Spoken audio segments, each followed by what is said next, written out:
Hello everyone, welcome back to my channel. दोस्तों, आज के इस वीडियो में मैं बात करने वाला हूं कि जो लोग छोटे ऑफिस से काम करा करके आते हैं, यानी जो बड़ा ऑफिस है उससे अगर आप काम कराते हैं तो उसमें ज़्यादातर जो रिक्वायरमेंट्स आते हैं बड़ी बड़ी कंपनियों का, या जो छोटी कंपनियां अच्छी वाली होती है वो सब ज़्यादा आता है। और कुछ खराब कंपनियों का भी आता है, वो लोग को भी पता नहीं चल पाता है, जो बड़े ऑफिस भी हैं, क्योंकि उन्हें भी पैसे कमाना होता है। तो अब इसमें क्या है कि छोटे ऑफिस से काम कराने में ज़्यादातर जैसे छोटी मोटी कंपनियां हैं उन लोग का गेम छोटे ऑफिस में जाता है। और जो यानी कि जो बड़े ऑफिस हैं, जो बहुत ही नाम वाले ऑफिस है, उसके बारे में तो सबको पता है। लेकिन उसमें दिक्कत क्या होती है कि उसमें ज़्यादातर जो गल्फ रिटर्न होते हैं या जो बहुत ज़्यादा एक्सपीरियंस वाले होते हैं उनके लिए रिक्वायरमेंट ज़्यादा आते हैं। तो जो बड़ी कंपनियां हैं, जो स्टैंडर्ड कंपनियां हैं, उनमें तो ज़्यादातर एक्सपीरियंस वाले ही लोग चाहिए होते हैं। अब रही बात कि जो लोग छोटे ऑफिस से काम कराते हैं, जैसे कि जिस ऑफिस के बारे में आपको पता भी नहीं रहेगा, और मान लीजिए वो अच्छी ऑफिस है, अच्छा वाला ऑफिस है, जो जहाँ पे फ्रॉड नहीं होता है, आपको पता चलता है और वहाँ पे आप चले जाते हैं। तो वहाँ पे कभी कभी क्या होता है कि जैसे छोटी मोटी जो कंपनियां होती हैं, अब आप पता करेंगे कि वो कंपनी अच्छी है कि नहीं है, वो पता चल भी नहीं पाता है। देखिए, हज़ारों में कंपनियां हैं। तो अगर आपका काम जैसे ओमान का हो गया या दुबई का हो गया या सऊदी अरबिया का हो गया, जब उस ऑफिस से आपका काम होता है तो आप वहाँ पे जो लोग भी रहते हैं, चाहे मैं भी यहाँ पे रहता हूँ, ओमान के बहुत सारे लोग जैसे पूछते हैं, तो जो बड़ी कंपनी है उसके बारे में तो लगभग पता होता है कि उस कंपनी का सैलरी टाइम पे है कि नहीं है, क्योंकि बड़ी कंपनियों के बारे में ज़्यादातर लोग मिलते रहते हैं तो पता भी चलते रहता है। और चाहे इंडिया में भी आप रहेंगे तो लोग उस कंपनी के मिलते हैं तो पता चल जाता है। लेकिन जो छोटी मोटी कंपनी जैसे उसके बारे में कोई बताने वाला मिलता नहीं है, क्योंकि उस कंपनी में कौन काम किया नहीं किया पता नहीं चल पाता है। तो आप एक अपना नसीब के भरोसा पे, यानी लकीली आप सोचेंगे कि मैं अब उसमें जाता हूँ, क्योंकि आपका काम कहीं पे हो नहीं रहा है। और किसी छोटे मोटे ऑफिस से अगर अच्छा वाला ऑफिस है, किसी ने बता दिया, अगर हो भी गया तो एक आदमी क्या करता है, रिस्क लेता है। तो इसमें कभी कभी क्या होता है कि ऐसे मतलब इन कंपनियों में आने के बाद आपका जैसे आप यहाँ पे आ गए और आने के बाद कभी कभी क्या होता है कि कोई तो कंपनी छोटी है लेकिन बहुत अच्छी कंपनी मिल गई, तो उसमें कोई प्रॉब्लम नहीं होता है, आप तो खुश हो जाएंगे। लेकिन कभी कभी उस कंपनी को, जैसे छोटा मोटा ऐसा कंपनी है कि वो लोग काम किसी से पकड़ते हैं और काम लेने के बाद उनका काम जब होगा तब जाके जो क्लाइंट है इनको पेमेंट करेगा, और ये लोग क्या करेंगे, जब पेमेंट मिलेगा तब आपको पेमेंट देते हैं। तो 2 महीना 4 महीना सैलरी मिलने में लेट हो जाता है, कभी कभी 6 महीना भी हो जाता है। कोई कोई कंपनी ऐसा मिल जाता है कि उनको काम नहीं भी मिलता है तो फिर ये लोग वापस भी भेज देते हैं। तो इस सिचुएशन में भी आपको दूसरा कोई चारा नहीं होता है, आपको क्या करना पड़ेगा, सब्र करना पड़ेगा। कंपनी से बात करके, जैसे कंपनी बोलती है कि या तो आप घर चले जाओ, नहीं तो दूसरे कंपनी में काम ढूंढ लो, हम लोग एनओसी दे देंगे। तो आपको सब्र करके और काम देखना पड़ेगा। अगर आपको देखिए आ गए यहाँ पे और आपका काम दूसरे कंपनी में मिलता है, हेड ऑफिस में विजिट कीजिए। सबसे जो बेस्ट तरीका है कि आप जो यहाँ का जो भी कंपनियां हैं उसका हेड ऑफिस का एड्रेस गूगल में जा करके निकालिए और वहाँ पे जा करके विजिट कीजिए। और विजिट करके डायरेक्ट एचआर से मिलिए और वहाँ पे एचआर से मिल के पूछिए कि वहाँ पे कोई रिक्वायरमेंट है क्या आपके ट्रेड का। अगर रिक्वायरमेंट होता है, वो लोग बोलते हैं ठीक है इंटरव्यू होगा, इंटरव्यू वगैरह हो जाता है तो ठीक है।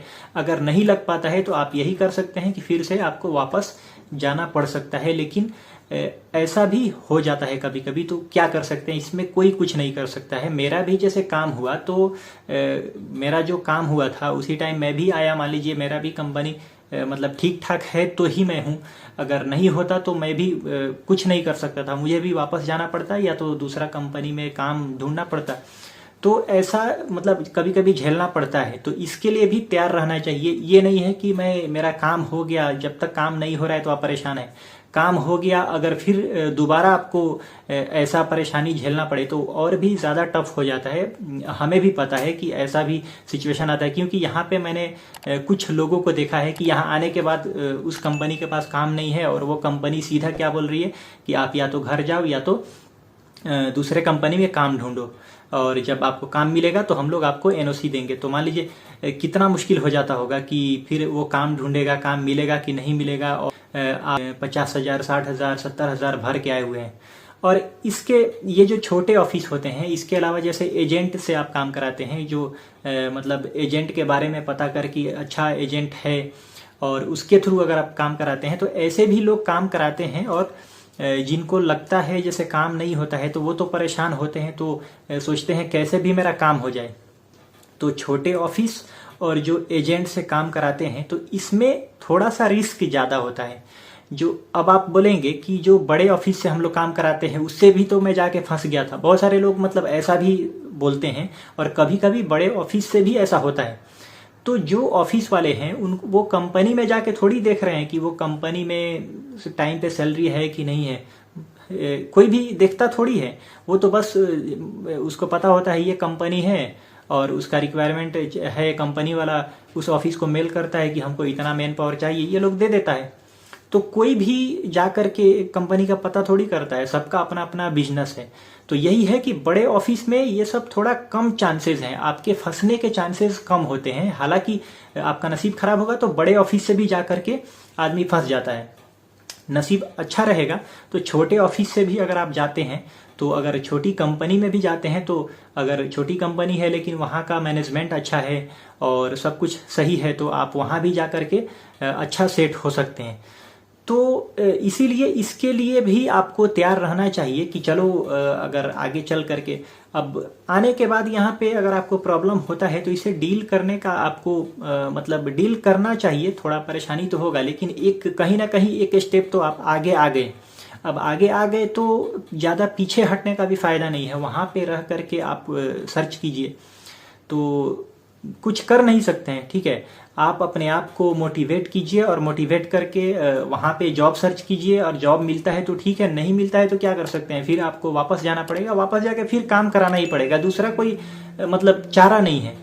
तो ऐसा ही चलता है, यानी कि ऐसा नहीं है कि ये चीज आपके साथ हो रहा है तो हमारे साथ नहीं हो सकता है, इन फ्यूचर हमारे साथ भी ऐसा हो सकता है। मान लीजिए मेरा जो एक्सपीरियंस है ज्यादा हो गया, गल्फ का रिटर्न हो गए और किसी ऑफिस से काम कराने गए और कंपनी बड़ी हो लेकिन उसका सैलरी टाइम पे ना हो सकता है 4 महीना 6 महीना पे, तो उस कंपनी के बारे में पता भी करे और पता नहीं चल पाता है कि उस कंपनी का कोई आदमी नहीं मिला और हम चले गए, और जाने के बाद पता चला कि वहां जाने के बाद 4 महीना में सैलरी मिल रहा है, 6 महीना में मिल रहा है, तो फिर क्या कर सकते हैं। फिर उसी सिचुएशन के हिसाब से डील करना पड़ता है, कंपनी से बात करके कि हमको या तो वापस भेजो और नहीं तो वहाँ पे आप काम ढूंढेंगे, और कंपनी से बात करेंगे हमको वहाँ का ट्रांसफर का जो भी रूल है उसके हिसाब से हमको ट्रांसफर दो। तो ऐसा कभी कभी हो जाता है, और ये किसी के साथ भी हो सकता है। अगर आपके साथ भी ऐसा होता है तो वहाँ पे आपके जो भी जान पहचान के कुछ लोग हैं उनसे बोलिए बात करने के लिए, अगर कहीं पे वैकेंसी है, और नहीं तो डायरेक्ट आप जा करके विजिट कीजिए। सबसे बेस्ट जो तरीका है कि वहाँ पे आप जिस भी कंट्री में है, चाहे ओमान में, सऊदी में, दुबई में, डायरेक्ट कंपनीज के हेड ऑफिस में विजिट करके अपना CV दीजिए, और वहाँ से काम होता है तो ठीक है, नहीं होता है तो फिर वो दूसरे के रेफरेंस से काम होना आजकल बहुत मुश्किल हो जाता है, क्योंकि जो भी वैकेंसीज निकलती हैं वो जो मैनेजर लोग होते हैं उनका कोई मेन जो रेफरेंस वाला है उनको ही वो लोग हायर करते हैं, बाकी लोग कितना भी कहेगा वो लोग सुनते नहीं हैं। तो दोस्तों कहने का मतलब ये है कि अगर आप किसी छोटे ऑफिस से काम कराते हैं या किसी एजेंट से कराते हैं तो ये आप अपने रिस्क पे करा रहे हैं, चाहे आप हैं या मैं हूं। अगर आपका काम नहीं हो रहा है, और बड़े ऑफिस में तो यही प्रॉब्लम है कि आपको ज्यादा एक्सपीरियंस मांगता है, और किसी किसी छोटे ऑफिस में ऐसा गेम आता है, यानी ऐसा रिक्वायरमेंट आता है, तो वहां पे अपने रिस्क पे जाना होता है। तो ये तो आप अपने रिस्क पे आ रहे हैं, मेरे कहने पे या किसी के कहने पे आपको जाने की जरूरत नहीं है। आप अपने ऊपर रिस्क ले रहे हैं कि आप जा रहे हैं, कंपनी का पता नहीं है, तो अगर नहीं पता है तो आप मत जाइए, ये तो आपकी मर्जी है, लेकिन आप अपने मर्जी के हिसाब से ही जा रहे हैं ना, एक भरोसा करके चलो अच्छा हो सकता है, और अच्छा निकल गया तो बढ़िया है, नहीं निकला तो क्या कर सकते हैं, उसके साथ डील करना पड़ेगा, कुछ ना कुछ आगे का रास्ता देखना होता है।